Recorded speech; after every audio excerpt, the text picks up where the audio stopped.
Welcome back to Chapter 4, Day 4. We left Chapter 3 with the outer shell built, clad, and the internal roof finally in place. We've also added 2 reclaimed gazebo posts from next door. Time to measure the gap for the doors, measure twice, cut once, measure a third time just in case, and then usually ignore all 3 measurements and crack on anyway. We build the doors on the floor. Foam knee protectors are back in action, saving what little dignity my joints have left. We use some treated 2x4 leftover from the Casio build at my eldest son's place. Yes, there's a video on the channel, of course there is.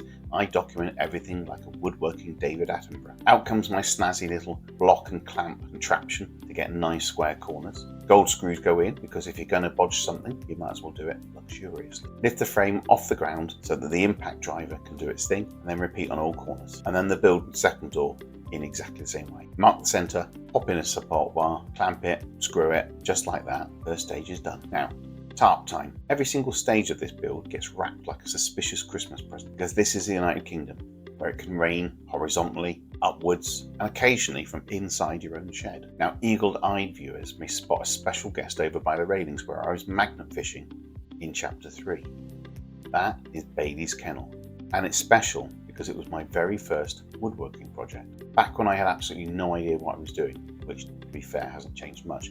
But I built that from pallets I found at my local golf club. I remember my wife saying, "Martin, you've had some daft ideas in your life. This isn't one of them." Which in marriage terms is basically a knighthood. I remove the washing line that holds the tarp, also free, obviously, and we crack on with Chapter 4.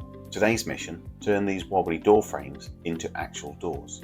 Also, quick note, this video is not sponsored by Kelly's Ice Cream, but it probably should be, because their tubs are now my premium screw storage solution. We de-nail some pallet striders, but the camera doesn't pick it up, so just believe that I did it. Gate bracing. Now, I can never remember which way these go. Is it straight into the corner? Is it next to the corner? Is it parallel to the corner? Do you align it with the stars on the first Saturday of the month? What I do know is that the brace runs from the hinge up to the outer edge, called a compression brace. Apparently. So naturally, I rewatched the same fencing video that I've bookmarked like it's the woodworking Bible. I skip to 47 seconds in and remind myself it goes adjacent. I'll put a link to the channel for SWI Fence, the only way to brace a gate.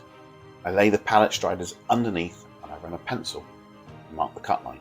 Round to the front of the garage, Bailey's there, supervising, as always, doing absolutely nothing but judging me. Claims he's too icy, but he's actually too lazy.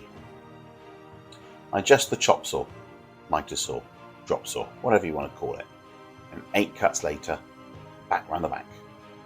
Screw them into place. Now, for a little trick. Stick a shim under the doors before fitting them. That way, when you remove the shim, the doors open nicely. This also leaves room for expansion, contraction, and whatever mood the British weather wakes up. Same on the sides, space for hinges because ideally doors should open. Clamp the doors back in place because I'm working solo again until Bailey arrives with his glove, offering zero assistance but maximum distraction. Always good to have his input when I'm trying to figure things out. Now comes that part. It's the bit that YouTubers magically skip, where you stand there staring, scratching your head, rubbing your chin, trying to work out how on earth this is supposed to go together. This happens when you have little or no experience. You are working with warped wood, splinters, and a pallet that has gaps the size of the channel tunnel exactly in the spot where you want the cladding to be screwed into. You can also hear the voices of growing suspicion that you've made several life choices incorrectly. We start cladding. We offer up the tongue and groove, mark the cuts, onto the DeWalt T-stack cut with a circular saw.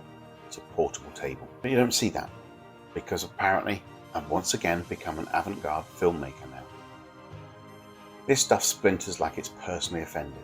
So out comes the rasp, smoothing edges down to something approachable, respectable, and actually smoother than some of my chat-up lines on a Saturday night back in the day.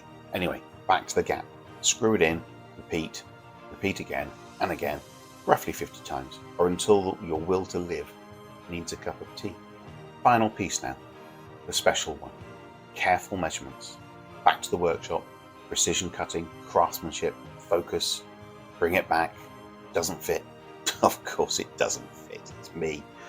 Back again, trim a bit more, and then return with a little bit of showboating for the camera as you are chuffed to bits with yourself. Second attempt, fits perfectly. Well, It's perfect after I've introduced it to the gentleman's persuader. I go with Mallet.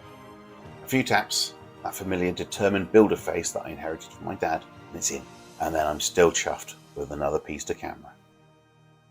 Repeat on the other side. While you're feeling productive, add one plank to the door. Finish the day with more plastic sheeting on. Wrap it all up in the magical tarp and prepare for chapter 5. So let's do a quick recap of the free build so far. We have 3 sheets of plywood from the music festival, 8 yellow pallets from my friend with the flooring company, gold screws from my kitchen refit a few years back, tongue and groove from giving away ice creams on a hot day to the guys building a garden office in my town. And don't forget the plastic sheets from old mattress deliveries.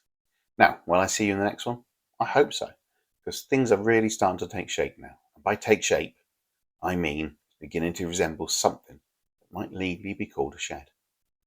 Join me tomorrow when we'll make these wobbly doors into real doors. Lovely. Hope you've enjoyed. See you again.